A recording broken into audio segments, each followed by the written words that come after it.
next weekend we have 2 events down south, one in Eugene, one in Springfield.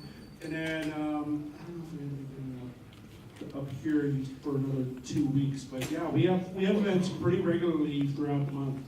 There's, what's that?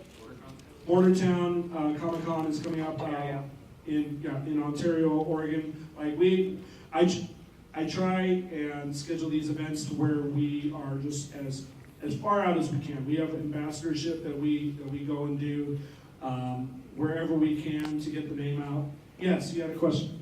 I see, like, you have the plates on your legs. What's that other material behind them? What's attaching my plates? That's strapping. On my knees I have elastic so that I can move around a little bit, and then there's webbing on my shin plates down there. And my thighs actually go all the way around, and they're supported from my belt. Another question, the scratch build helmets is also called pepakura. That's my main method to do it. It can take up to 6 months to build a helmet though. Can't take a while, unless you have lots of free time. What is pepakura? Pepakura is a Japanese folding art. It's basically like 3D origami. It's a 3D digital file that is converted to be able to print into a two-dimensional form onto sheets of cardstock. You cut it out, you fold it, and then glue it back together. And then once it's in its form, you can resin it in fiberglass and bond it. We have an example of that helmet at the booth as well. Yes. Don't forget. You had a question? I was going to say, don't forget vacuum form on the helmets as well. All 3 of these helmets are all vacuum form. Oh, well, there you go. They're just 3 pieces, the top, front, and the back. Are those some of Jesse's work? No, we made the molds ourselves. Awesome. Very I good. think they might be based on one of Jesse's molds. But Okay. Cool. Awesome. Do you have any other questions? Yeah, we don't see those very often. Yes. So when you were first starting out, you've never done this before, what pieces do you recommend trying to start with as you're trying to learn how to do this? Chalk parts. Usually, as far as armor goes, we usually go, with a simple template, unless you really want to like challenge yourself and create some better looking armor. I usually tell them, just get your flight suit, get your vest, or make a vest, and go from there as far as like just armor. Just get your armor done, and after that, a lot of people start out, oh, I'm gonna make my paint scheme and all that. It's like usually I try and tell people, it's like, let's worry about the paint scheme a little bit later. Let's worry more about what you're gonna look like. Paint is the last thing that you end up doing, and it's almost always the first thing people Change. design and then ultimately change. I can't tell you how many versions of paint scheme I went through before I actually went through and painted. And I finally decided the night before, so the whole thing was built, and I had changed my mind on the paint scheme last minute. So I had something, but I forgot. Let's say yesterday I actually did change my paint scheme. Yeah. I was doing some slate repairs on Friday night, getting ready for Saturday, and I said, you know what, I could probably paint my armor again really quickly. And then I didn't sleep that night or the following day. So He did fall asleep in the booth, though. That's only true. like a minute. We'll take pictures. But he was armed at the time, so it's okay. We got pictures of it. They're on our Facebook page, or will be shortly. And that. Yes. Are any of those pieces attached to the garments, or are they attached? Oh, attachment. Excellent question. Really good question. Thank you. He's using Velcro. Here. Are you using Velcro? Nope. He is using Snaps. large Sew-on snaps. snaps. Yes. And I have Velcro on the tab. Now it's going to be really hard to get this back on. But we can have one of our beautiful assistants pass these around. So on that, there's a few different things that you can take a look at. One is the painting and the weathering, and the scoring like we talked about. The second is, that's all center. That's 2 layers of center right there. The third is the snaps on the back and the Velcro on the back. Please don't bend it if you touch it, because the panels on the top will actually break off. They're spot glued, so that if I have an impact or for some reason it bends, the panel will actually pop off rather than snapping the whole plate. I did that intentionally so that I can repair it easily. That's after doing this for a few years, you start to realize, okay, I could make this super sturdy, and if something happens, it will break. Or I can take a few shortcuts as far as less glue or Velcro in different areas, so that my jetpack's a perfect example. On these thrusters, these break off like every convention because inadvertently someone's going to bump into me. So I just have these spot glued on. I was driving over here, and I'm looking over in my passenger seat, and I'm like, those are going to break off today, I'm going to have to glue them back on. But it's a lot better than bolting them on and then cracking the whole jetpack. So you need to make sure that you are prepared when you're building. If something breaks, how are you going to fix it? And are you going to be able to replace that piece? Is unlikely as it's going to be. Gentlemen in the back. You said that was 2 layers. I was just curious, did you form each layer and then glue them together? Or did you, Usually they're glued together and then they're formed. I did it the other way. The reason I did it the other way is because I just had the first layer for 1.5 years, and then I decided I wanted trauma plates on my kit. I was going for a beefier, bigger look.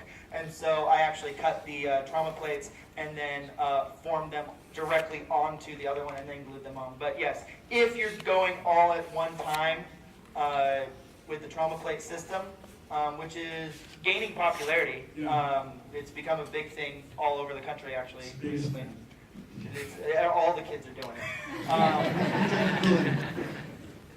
And I go ahead. One of the things I want to mention, if you have any questions that have not been answered, if you want to check out the armor and all that, please, by all means, come by booth 309. You can't miss us. We're there capturing people all weekend and jailing them as well. Some of you may have already enjoyed that. So basically, the way the process works for that is you come over, you fill out a bounty hunt form, you put your name, their name, brief description, check all the boxes that you need to. It's $5 for 5 minutes, up to 15 minutes at a time. We go out to you.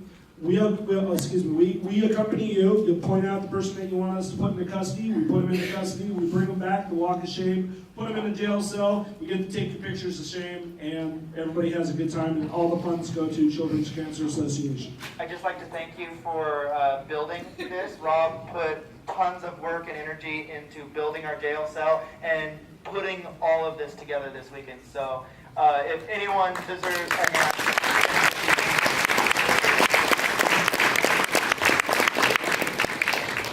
It's been a pleasure. Yes.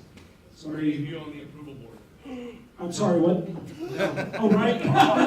Are any of us on the approval team? We have one member in our clan who's not present here today, who is on the approval team. He's not a voting member, however. He's helps with the guidelines and everything. None of us are actually on the approval team. I myself am part of the brigade team. I'm a brigade marshal, which is after basic membership. There's different specializations that you can choose. So if you look at my armor, for example, mine is not 100% complete, but you'll see I have saber trophies here, I have a jetpack, I have a rocket, I have the flamethrower, I have all these little extra things. I'm heavily armored versus lighter armor, less pieces of armor. I'm considered a force hunter because I have trophies and I have lightsaber scratches and damage that's going around, the plate's missing. And so the brigades are a specialty unit. So we have medical corps, we have engineers, we have force hunters, we have heavy weapon specialists, pretty much anything, environmental operations like desert, Arctic, all that kind of thing. So I'm on the approval board and I'm one of 4 marshals that oversee the brigades program, which is only for official members. It's kind of that next tier, that higher step. We want to make sure that once you become official, you keep going and you keep improving yourself and improving your armor. It's going above and beyond. Absolutely. And I'm a part of the PR team for the Mandalorian Mercs, and it's a great way to give back to the organization that gave to you this opportunity to give back to the community.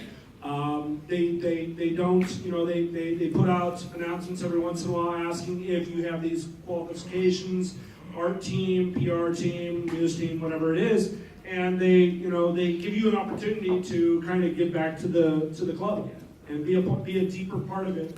as well as the organizational structure. Question. How did you build the jail cell? Wow. So I kind of had an idea of what I wanted to do. I wanted something that was bigger than life. I'd seen a lot of jail cells throughout you know, Google and the internet and all that, and, right? And it just wasn't good enough. I wanted something. I wanted something that would push the bar up a little bit for the rest of the mercs. And so I decided to make a fully functioning jail cell that had top and bottom lights, reflective bars that, you know, made it look like they were glowing. And it's still not done. We got it here. Me and Mike back there unloaded it from the truck, and He's in the cowboy hat. he's back in the there. cowboy hat. He's hiding. Raise your hand, Mike. There he is. We still haven't waited Blue there. and gold Mando. Yes. Right? Yeah, he's the blue and gold Mando that you've seen this weekend. We unloaded it. It kind of took a life of its own once I started, and dominated my garage for a good week and a half until it was done. And so I wanted to push the boundaries of what people see at conventions. I didn't want just some little piece of PVC piping and all that, which is all great and good. It still goes to a good cause. But I wanted to push the boundaries a little further and give you guys something to look at and something to be a part of that was a little more true to life. You know, it's something a little more, hey, this is like substantial. You know, if I touch the wall, it's there. And like I said, it's still not done. I still have a world of work and finished work to do on it. We unloaded it and put it together. We're like, yep, it'll stand and it won't fall over. So we're happy with it right now. Yes. I noticed that on yours and on a couple over here, you guys have leather on your belt. Absolutely. Do you guys make those leather pouches yourself, or do you buy them? Some people make them, some people buy them. A lot like the pouches on his, I believe, are World War II pouches. Yeah, Mauser. Nice. A lot of them come from. I mean, they look like they just straight came out of the war. Most of them come from people that, you know, just like keep making them. They're repros, Yeah. and so they're reproductions, and they just keep making them because it's gaining more popularity. The Star Wars groups are gaining a lot more popularity, and that's a great thing. We have a huge uprising coming. You know, this December we have, you know, Rogue One's coming out. Yes.